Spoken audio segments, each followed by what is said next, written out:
Interview John Lennon and Yoko Ono, London, June 1969. John, what do you and Yoko hope to achieve together? Because you seem to be concentrating an awful lot of effort these days on LPs together and on your own things together. We hope to achieve peace, really. You know, that's what we're aiming at, and it's a big achievement, and we're just doing our best for it. You know? Do you feel your week in Amsterdam, lying in bed, has achieved anything? Have you had any encouraging results? Yeah, there was a lot. First of all, we made people laugh, and that's good. You know, I mean, John and Yoko are like the wind. You can't see it, but when it passes, the trees bend. You know, and that's what we do. And they had a lot of results, apart from us getting a nice film out of it, and probably an album. A lot of people wrote to us and sent word, and people from the States, all around the world.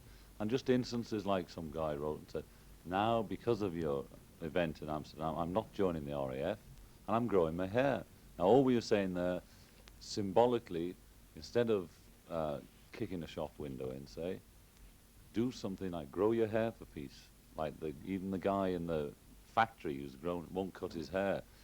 He's doing it for peace whether he knows it or not. You know, he's protesting without, they have no moral or, and no reason can they get him for having long hair. You know, about going in the cake and all that. You know, he can tie his hair up for work, etc., etc. So we say, grow your hair for peace and stay in bed for peace. You know, do something like that that can't be got, can't be smashed. But do you feel that growing your hair and sort of lying in bed is a positive enough reaction? Don't you think it would be better if people went out and did something more positive? That is a positive thing. You tell him. Very positive. I mean, the fact that it stimulated other people to say that, like you said that, you know, this is the result of us doing it. You know, in other words, well, all right, let's do something positive for the peace. You know, okay, so we started that. You see, so in you that go out sense, and do it's it. very, If we've inspired you to do something positive, we say we've done something positive. You know, you say, well, I can do better than that. Do it. That's the point. Anybody who's got an idea, top us. You know, and we'll keep the game going, and we'll try and top so you, we but we'll started all a want the peace competition for you. You know, that's what it is. Like saying, well, all right, so they weren't doing so well. Well, we can do better and better and better. You know, and it goes better. A lot of people also feel that if everyone goes to bed and stays in bed for a week or a few days for peace, as a protest for peace, that the whole country will come to a standstill. Well, wouldn't it be better than producing arms and bombs? Imagine if the American army stayed in bed for a week, and the Vietnamese army, or Nixon and Kosygin and Chairman Mao. Imagine it, if the whole world stayed in bed. There'd be peace for a week, and they might get to feel what it was like. The tension would be released. If there was enough trouble and there was obviously going to be a war, and you were asked to fight, John, would you fight? I wouldn't. For your country. I wouldn't attack. No, I'd defend myself probably in the situation, but I wouldn't attack. You know, I'm a pacifist. You know. What do you want out of life most of all now, John? Peace. You know, really, that's all I want. If anything happened to you, how would you like people to remember you? As the great peaceniks. That before your music. Oh, sure. You know.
John, if you had your time over again, would you like it to work out like it has today, would you like to be exactly what you are today? In other words, would you like to be John Lennon's Beatle? Yes, I don't regret a thing, you know, especially since meeting Yoko.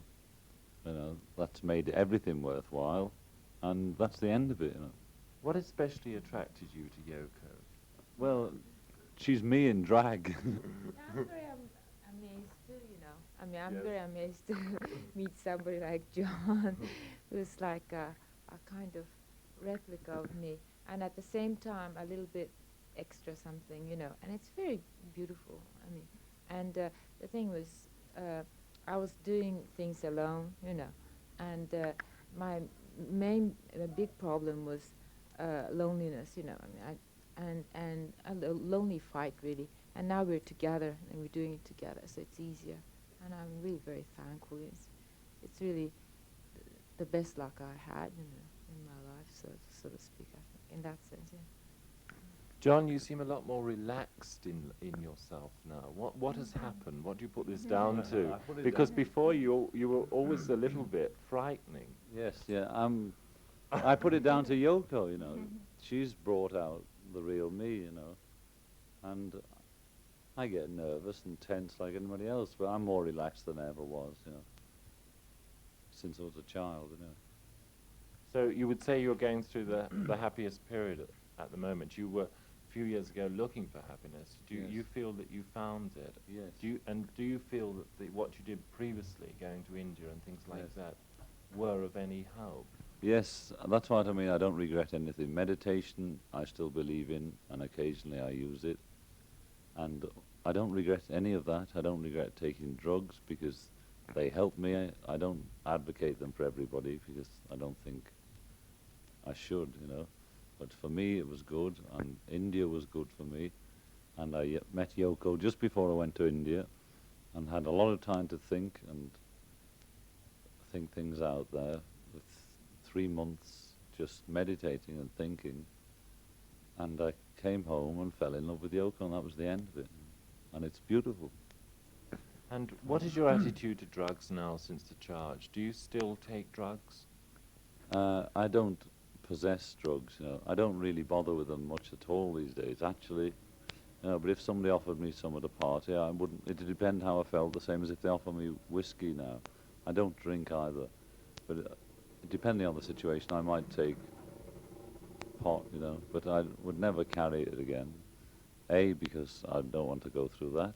B, because I don't really want it, you know. The stuff was stuff that I'd had previously. I'd already dropped it in India, you know, and I'd taken it occasionally. You know, I take a drink occasionally, that bit. These days we're sort of high on just nothing, you know. Love. Just high, yes, high on love and air, and you're just being together, you know. And we're so high all the time, so it's no point in taking anything, really. No. George said that he thought the British were against the Beatles. Do you agree with this, John? Do you feel an anti-attitude towards you at the moment, which you haven't experienced before in your career? Oh, we've experienced it before. We've always been treated the same. The Beatles are treated like the Britain's children, you know, and it's okay for the family to insult us, but you see what happens if abroad starts insulting us. The British will stick up for us, and it's just like a family, and it's all right for them to slap our face, but if the neighbour does it, you watch out, you know, and it's always been like that.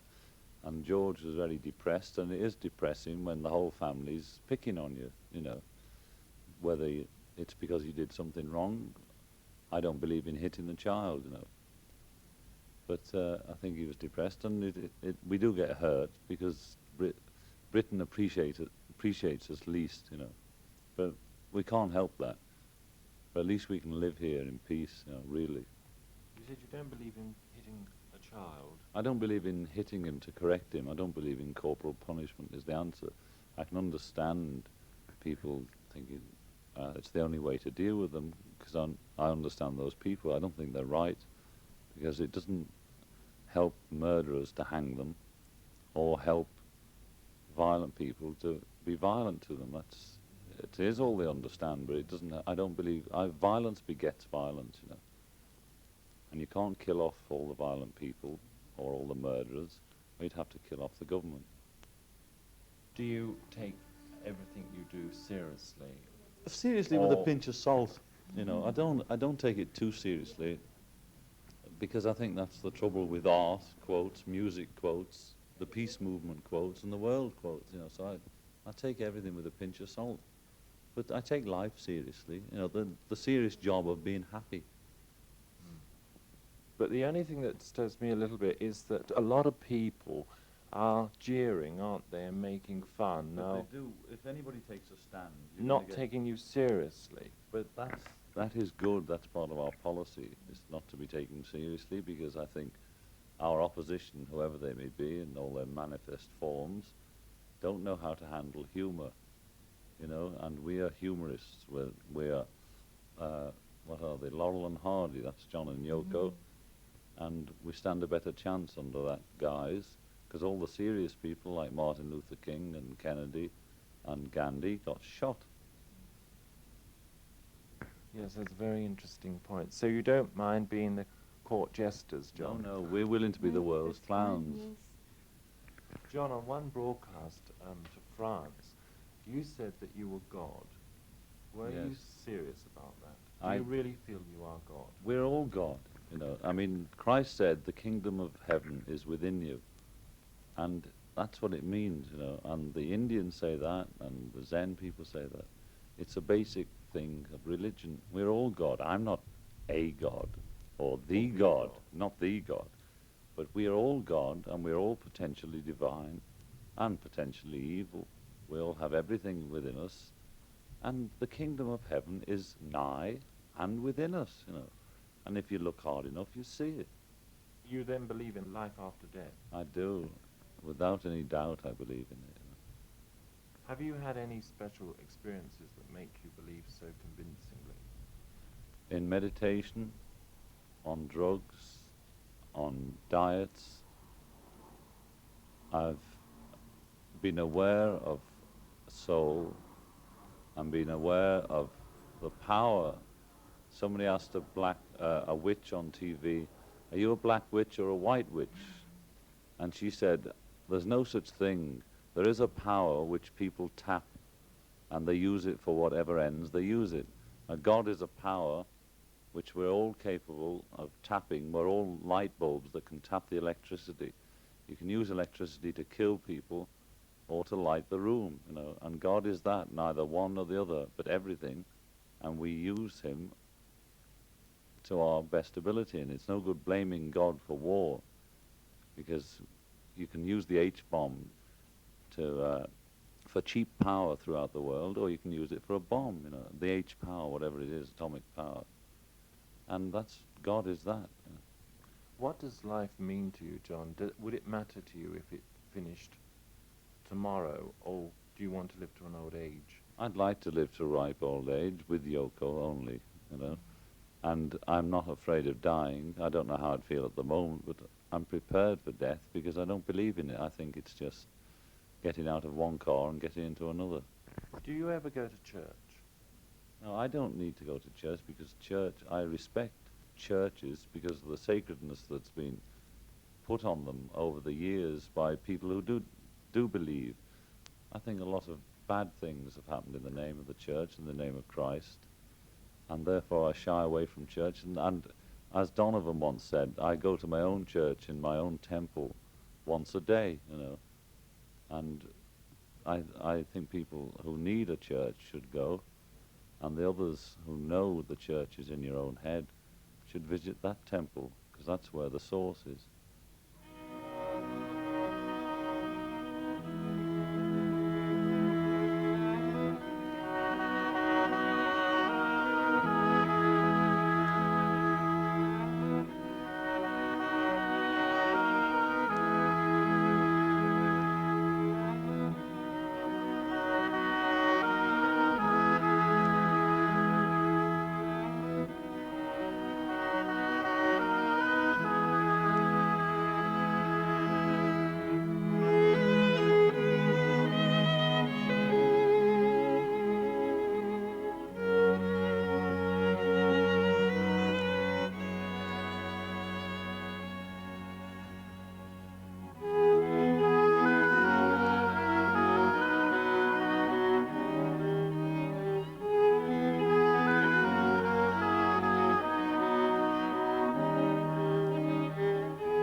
you have got this image of wanting to go back and perform again, John. People think you want to go back and play the guitar again and perform. Would you like to see the Beatles I'd think doing about it, something yeah. like that You coming know, back? performing as a Beatle is a harder problem than performing as John Lennon and Yoko or the Plastic Ono Band, because you don't have that big aura around you. Whatever happens, we're going to get knocked. They're going to say it wasn't as good as, it's not. Whatever happens, we have such a thing to live up to, that to do a live performance as the Beatles takes a lot of consideration, you know. So I'd think about it. Why don't you have an imaginary event, you know, because the imagination probably It's so hard exceeds to all appeal as a Beatle, events. you know. But is it completely out of the question? No, it's not out of the question. It's just a big responsibility, you know. There's such a mystique about the Beatles that they'll be expecting God to perform, you know. And Perhaps we're it would not. be better to keep the mystique. It could be, you know. Maybe Elvis did the best thing, was wait a long time. You know, then they're that pleased to see you on, they don't care what you do. You know. What would you like to see happen for the Beatles in the future, John? I'd like them to see them get the money they've earned, which they haven't had yet. But our good friend Mr. Klein will see to that. And for them to be happy, you know, to do whatever they want to do. Because whatever happens to the Beatles, so-called, we'll always be sort of friends, you know. So all I want for the Beatles is their individual happiness, and whether that's in a collective form or not remains to be seen. A lot of people have said, you know, how the image of the Beatles is so different to the day, the way you look and Yes. the way you dress and everything. Obviously, this is one way of growing up, Yes. but they find it, I think, perhaps odd that so much has happened to you, you know, in the way you project yourselves and the way you do look, you know, long hair and so different to how you used to be. But what Are do you they want? unhappy about When the this? Beatles first came out, we didn't look like anybody else. When our long hair then was considered long, our manager then, Brian, we always had it trimmed quite short. You know, he and Paul used to always be at me to cut my hair, and because but we were considered long hair then, and so we're only considered as much freaky now as we were then. We're just longer hair than every you've got a Beatle haircut that we had in 1960. Most TV announcers have got it. Most bank clerks have got a short-haired Beatle haircut, but 5 years ago it was considered outrageous. Now it isn't. Now our length of hair is considered outrageous. We're only relatively the same. It's just people. It started to grow earlier. Yes, I mean, you know, people said So- exactly the same about us then. You know.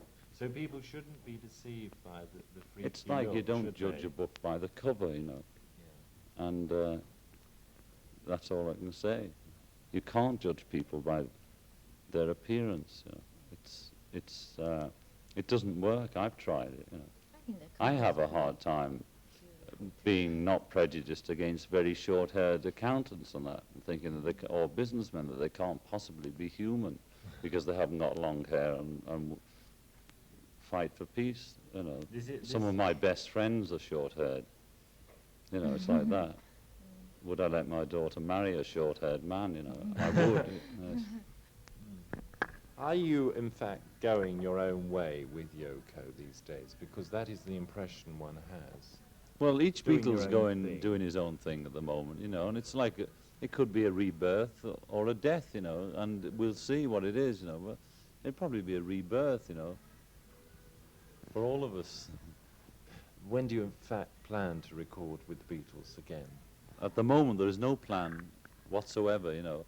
And maybe if one of us starts it off, the others will all come round and make an album, you know. It's just like that at the moment. To open the Beatles up, you know. It's the first time this situation has ever arisen, isn't it? Well, let's Normally say you've had a- before Sgt. Pepper there was 9 months of nothing. So in between our albums now, there's a lot of stuff going on. That's all. There might be 9 months or a year before we decide that we're interested enough to produce that thing called the Beatles album. you know. But there was 9 months before Sergeant Pepper, and it's only been since September since we worked together. Yes. Do you care about making another one? Yeah, I think Beatles is a good communication media, you know, and I wouldn't destroy it out of hand or dissolve it out of hand, you know. So that's what I think about Beatles. The main reason I asked you that, John, is because there have been so many rumours going around about, you know, Beatles Yes. having had rows and there being friction, that you're not talking to Paul and Paul's not talking to you. Well, and I this wrote is him. the end of the I wrote all the Beatles. Beatles about 20 postcards from Denmark to keep in touch with them. I didn't talk on the. I think I talked to George on the phone only about some business or something. But I was on holiday. I just sent them love, you know, through postcards, and we communicate like that, you know, when we're not actually physically together. Why do you think rumours like this start? Because there was a lot of tension around the Alan Klein coming in days and all that, you know, and the ATV thing going on, you know. The Beatles were under a lot of pressure, and we had to be together all the time, fighting and arguing and listening to all these different business things. That business thing was like a heavy tour, you know. In it, we made Get Back and Abbey Road and a couple of singles, and under a great strain, you know, of doing that business. And so now we're just taking a break from each other, you know. John, it strikes a lot of people that you take up a cause because you believe in the cause, but how much investigation do you make about people that you try to help? I investigate beforehand? thoroughly by spending hours with them, you know, like Michael from the Black House, you know, who I didn't know anything about till he approached me, until we met. And I talked and talked and talked with him, and he told me his position as it regards to violence and non-violence and the black movement, and how he has as many enemies in the black movement as he does from the white because of his peaceful stand. And with the Hanratties, we spent many hours with the parents and the lawyers and witnesses that they produced to convince us that there was a miscarriage of justice or a shadow of a doubt, as is what we're standing on. And of course, the best investigation is to meet the people. You know, I'm just not a reader. I like to judge people by how they are, you know. And I'm convinced of the sincerity of Michael X and the Hanratties. Do you ever go into do you ever go further, say, into the background of people, rather than taking people on face value? I often sort of suss people out round the back, yes. No, I asked you about this, especially about this investigation thing about people's characters, was because the day I wrote about the fact that you were going to try and help the parents of Hanratty, somebody telephoned me and said, you know, John Lennon wants to watch what he's getting up to, and so do you. Me. Yeah, that's because a threat, you know, because saying that it was a very unsavoury subject, and I think.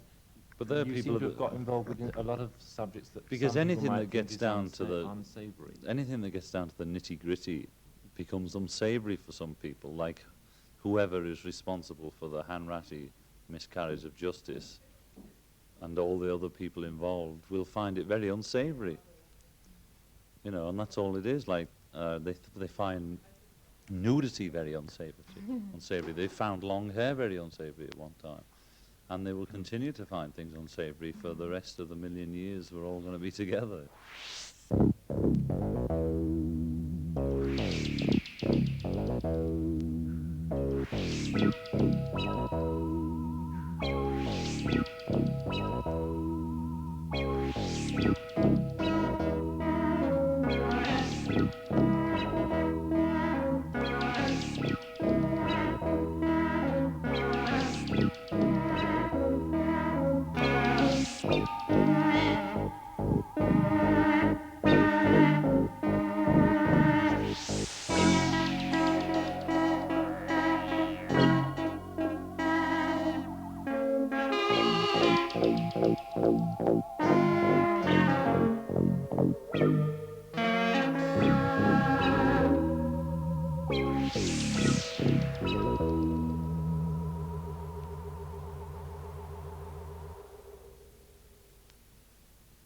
Interview John Lennon and Yoko Ono, New York, 1971. It just shows you then, with all the money one can earn, that doesn't bring security of mind, does it? Well, you see, we earned millions and millions of money, but I must tell you that the Beatles got very little of it. We've all got houses, but it's usually we've managed to pay for them finally now after all these years. Yes. And that really only happened since Klein came in, the so-called Wolf. And there's millions earned, but we never got it, you know. Well, who got it then, John? Well, you know, there's lots of big companies in London with various names. You just have to check them out and their connection with the Beatles, and you see where the money's gone. Everybody. And in America, too, everybody connected with us is millionaires except for the Beatles. You're not a They used to millionaire? tell Paul and I we are millionaires. We never have been. never I have. might possibly be coming up to Yeah. it shortly, you know, if we get lucky. But it's true, you know, we didn't get the money. And you certainly aren't a millionaire. You never have been a millionaire. none No, of you. no. Not, no, n- no. Not George, Ringo. No, George and Ringo are practically penniless. Yoko now has got more money than they had when Klein came in. And that's in 2 years, you know. And we were working 10 years and the money was It's just... the contract, the wrong contracts, You know, Brian was a beautiful guy, Brian Epstein, and he was an intuitive, theatrical guy, and he knew we had something and he presented us well. But he had lousy business advice, not to say that somebody was crooking him particularly, but he got lousy advice. Taken and everything advantage of. taken advantage were of. taken advantage We of. all were, Brian included, you know, and Yeah. none of us got it. So I mean that's life. I mean, you know, it's no big news that No. some artist or some kids in showbiz got robbed, right? It's the same old story. The attitude is, if they have money, they won't work. Yeah. That's the old adage in show business. If Yeah. you give the kids money or the star or whoever he is money, he won't work. That's not true. If you give an artist money, he's secure and he can work. It's the worrying about money and whether he's going to have to... my big worry always was, am I going to be Mickey Rooney I know we've earned it, but where's it gone? I've got to pay the tax someday. Yes. They won't be, it's no good me saying, well, I never got it. The books say that it came to the Beatles, you know, or something like that, and we're going to have to pay tax the rest of our lives. That was Yeah. my big worry. So it's no big news, though. We were robbed, so, you know, it's Yeah. old hat stuff. But you had your... I just warn any kids coming in the business, don't sign anything, Right, unless the lawyer's your brother. Yeah. right. You know, keep it in the family. You mentioned that there's been a divorce. Do you think there's going to be a reconciliation of the group ever? I Or can't just- see. There's no reason why we should ever Perhaps play you don't together. I want mean, to. listen to the music. Would George have ever flourished like that if we'd carried on with the group?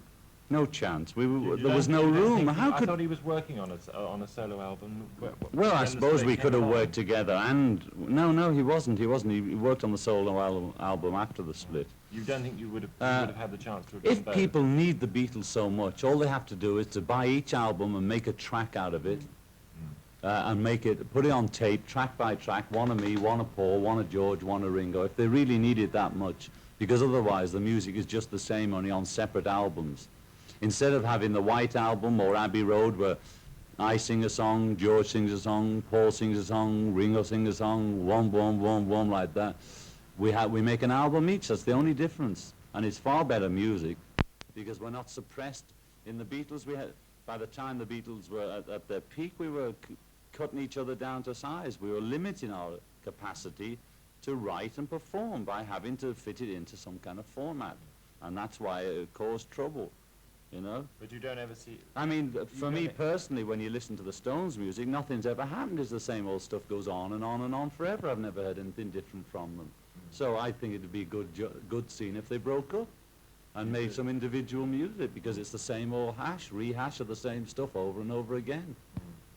Well, I asked you this because every time I... Nothing once personal, told- Mick. You know I love you and Keith, but you know, I mean, I think it'd do them good to split up.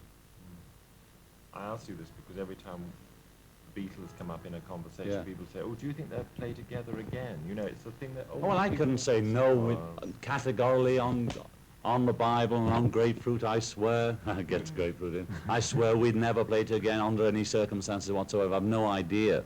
But personally, I don't see any reason to form that group again. Paul has his new band. I have a new band. No doubt George will have a band and Ringo will have a band. I mean, that's why I brought out the Plastic Ono band originally, to differentiate. That's me.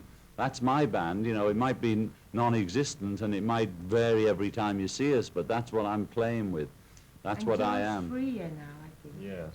You're obviously friends again. I mean, Well, we're not fighting too much. It's silly, and I always remember watching the film with who was it?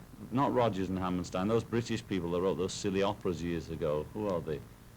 Gilbert and Sullivan? Yeah, Gilbert and Sullivan. I always remember watching the film with Robert Morley and, you know, thinking, we'll never get to that. You know, and we did, which really upset me, but I really never thought we'd be so stupid, but we did. What, like splitting like they Like did, splitting Gilbert and Sullivan? arguing, you know, and then they come back and one's in a Okay, wheelchair 20 years later, you know, all that. I never thought we'd come to that because I didn't think we were that stupid. But we were naive enough to let people come between us, and that's what happened, you know. But it was happening anyway. I don't mean Yoko, I mean businessmen, you know. What, all of them. Do you think they were? Do you think businessmen were Well, responsible? no, it's for like breaking anything. up? Well, When who- people would decide to get a divorce, you know, quite often you decide amicably. But when you get your lawyers and they say don't talk to the other party unless there's a lawyer present, then that's when the drift really starts happening. And then when you can't speak to each other without a lawyer, then there's no communication. And it's really lawyers that make divorces nasty. You know, if there was a nice ceremony like getting married for divorce, it would be much better.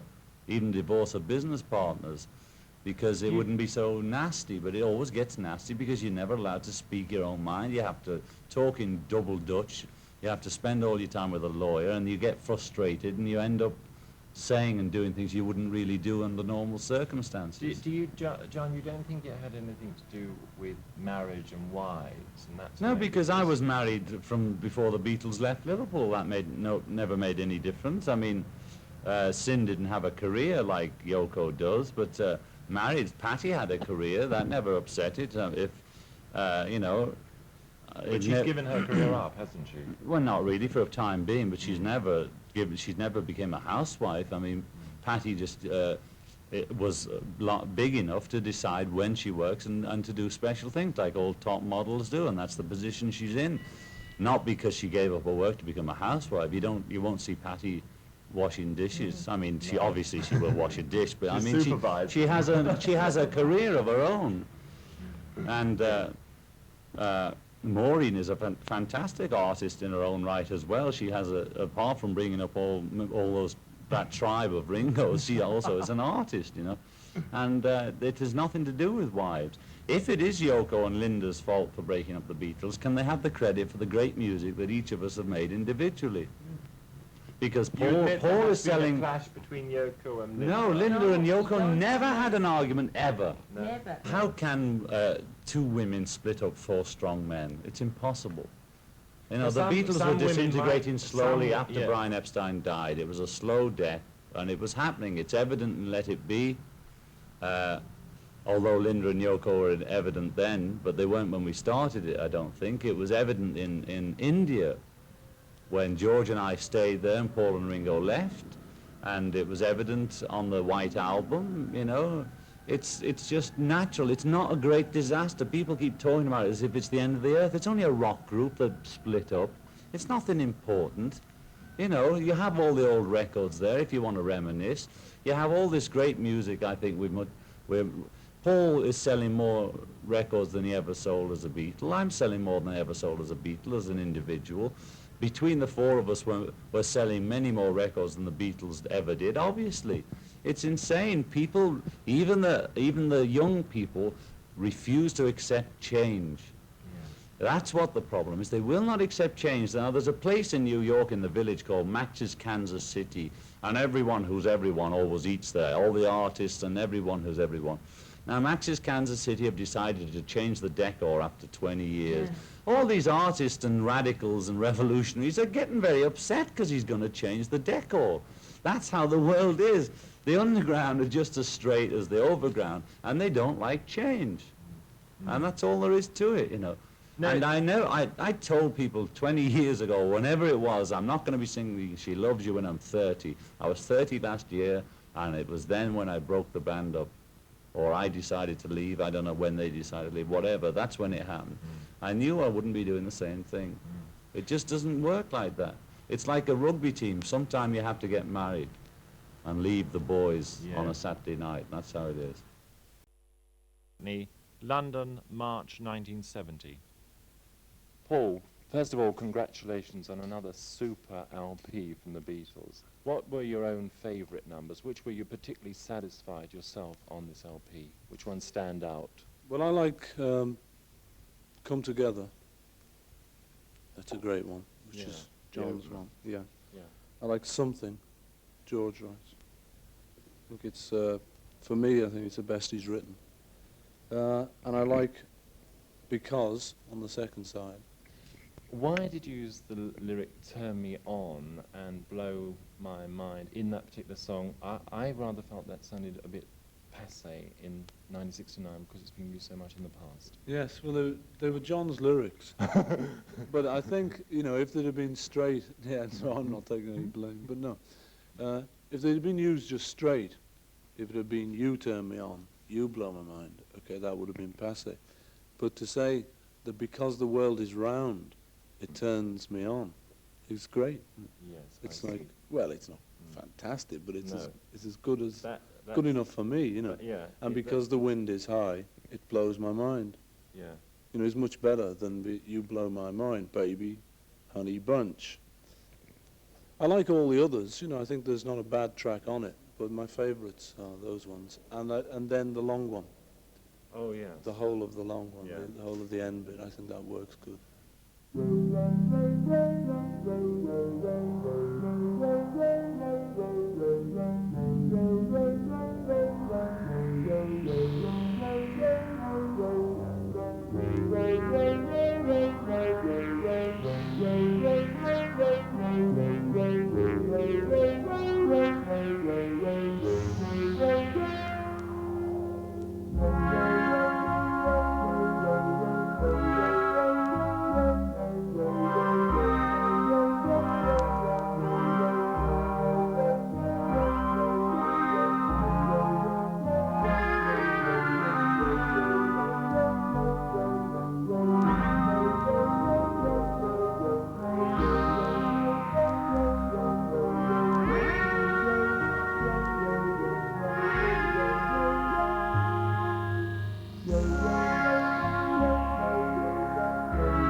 I think a lot of people might be surprised that you sort of dared to take Golden Slumbers, the well-known lullaby, and give it a new variation. I enjoyed it very much, but what made you decide to do that? Because the Beatles have never done that before, have they? No. Taken another tune or lyrics? No.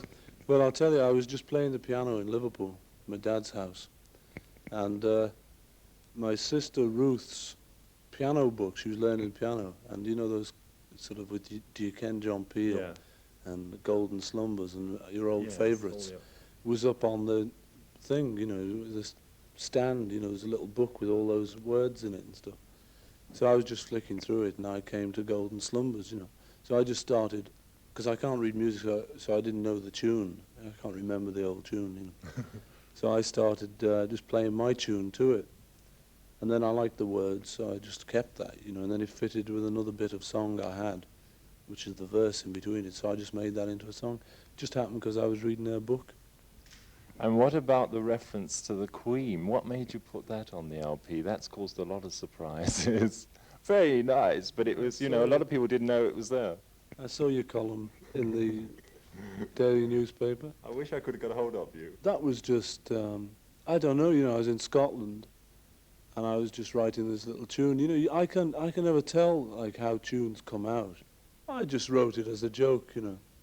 Has the Queen or any member of the royal family ever discussed your music with you? Do they ever, when you No, the met only them? thing I ever talked, the only time I ever talked to a member of the royal family really was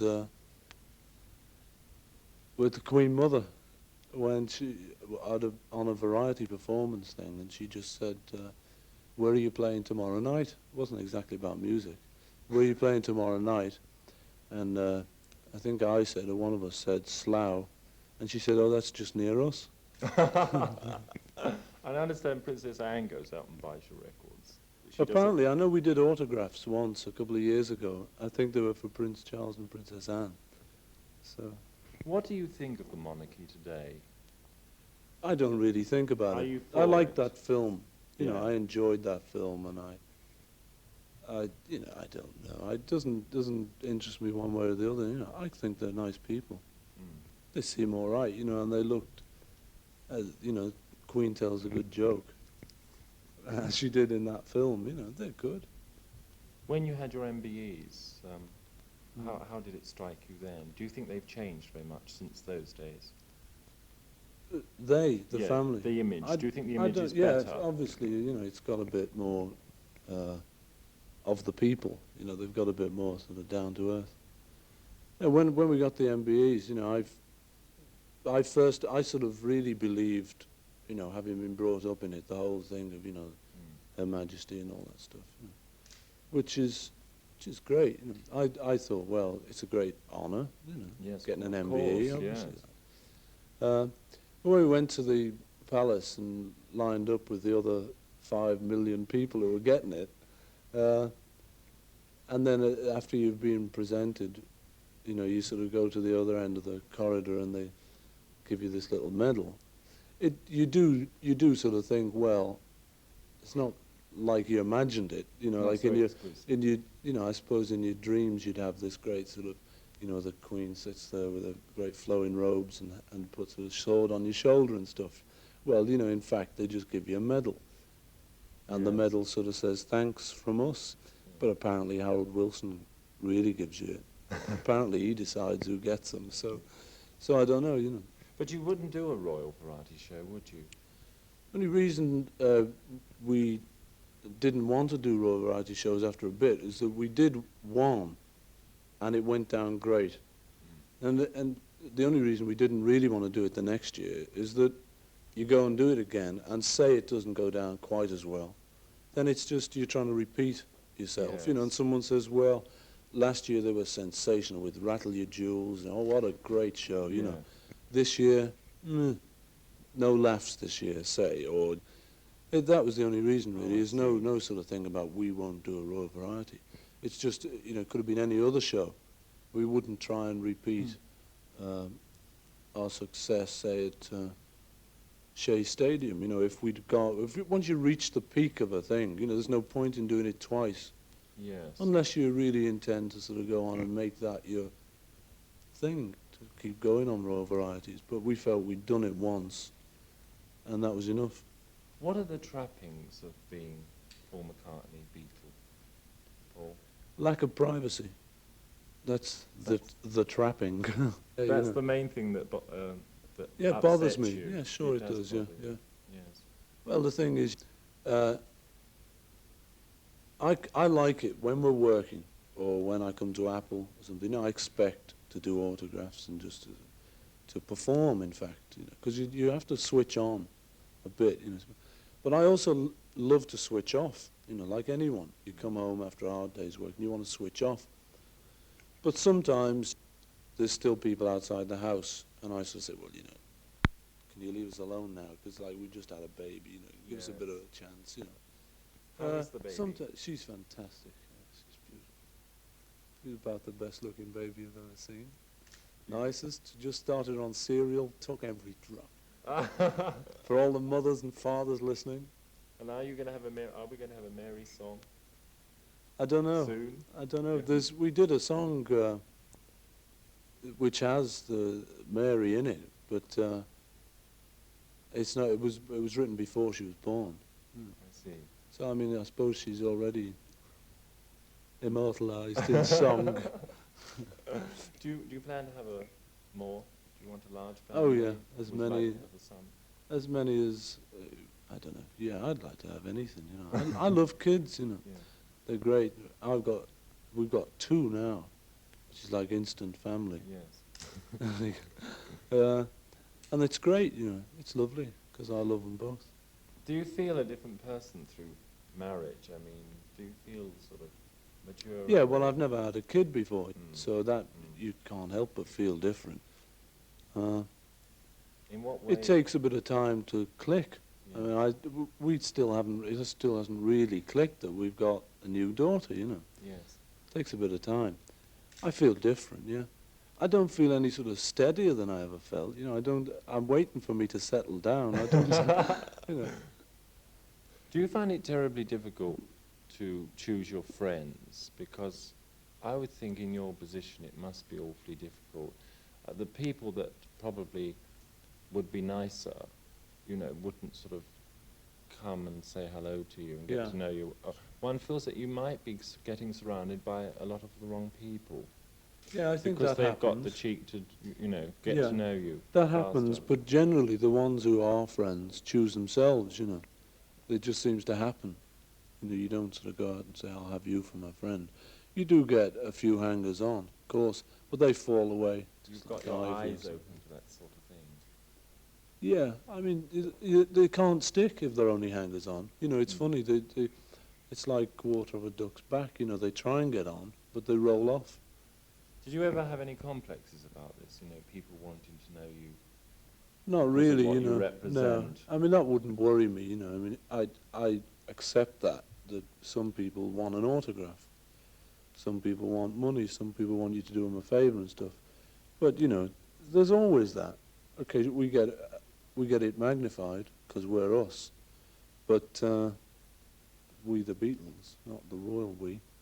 You know, it gets magnified, but everyone gets that. You know, there's always someone who's got an uncle or something who wants a few bob, but he suddenly becomes the uncle you're not talking to, or the one you're not really friends with. Yes. What about Mhm. what about the image of the Beatles? Now, there's no doubt that the older generation who have been very for you, a lot of them have sort of started saying things like, "Oh, they're not like they used to be. What are they doing? You Mm. know, all this hair and they're not It's so true, you know. snappily dressed." Does this Yeah. disturb you? No.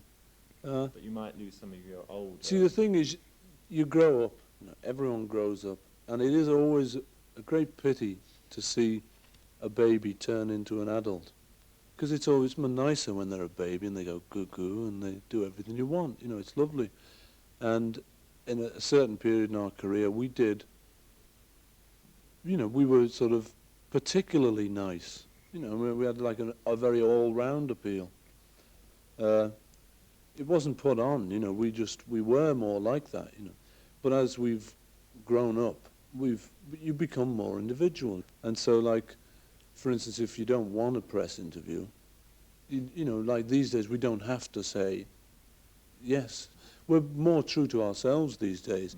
And it obviously doesn't please some people, but I think you find like a lot of other people like us for it. You know, I tell you what happened. Once in the old days, we used to wear leather jackets. We used to wear leather suits a lot. And we changed. Brian said, "Look, lads, smarten up a bit, you know, get yourselves suits." So we got suits and ties and stuff, and we went on like that. We gained a whole new audience and lost all the people who wanted us in leather. See, so this is happening again, you know. I think it always will happen that, where we'll lose all the people who wanted us to be just four nice, clean-cut lads, and who didn't want us to grow beards. Yes. And we'll gain all the people who don't care whether we got beards or what, you know, because they're out for us, Yes. not for what we look like or how nicely we speak, you know. Yes. Just they're out for us being truthful to ourselves. That's what they're interested in.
how much interest and how much control do you have over Apple now that you have a new manager in Mr. Klein? Are you like the a four of us businessman? have. No, I don't like doing the business No, bit no. that much, but you can't avoid it. See, the thing is, like, we were once a band, just a band, but then because we were successful, you can't help it being successful. You know, money comes in. You know, you can't help that again. When money comes in, income tax has to be paid. So you can't really help just turning into a businessman because someone says to you, you know, well, where's your income tax, mate? You say, well, I better get on to someone, you know, I hope I've got a bit to pay you and stuff. So you've got to get all that together, you know. So you've got to give someone, you know, I hope I've got a bit to pay you and stuff. So you've got to get all that together, you know. So it's just force of circumstance, you know, you can't help it. Paul, what about the future of the Beatles? I happen to know that the organisers of the Isle of Wight Pop Festival are going to ask you and the rest of the Beatles if you will top the bill next year at the Isle of Wight. Now, what's your reaction to a thing like that? Are you likely to go back on stage and perhaps do a show like that? I don't know, Does it you know. appeal? I don't know, you know, I've never known. I didn't know that when we were playing at the Cavern that we'd be on the Royal Variety performance. And after that, all the papers said, well, what's left for them? So then we went to America. They said, what's left for them then? You know, then we got into making better albums and stuff. I mean, I just don't know what's going to happen. It'll be all right, though.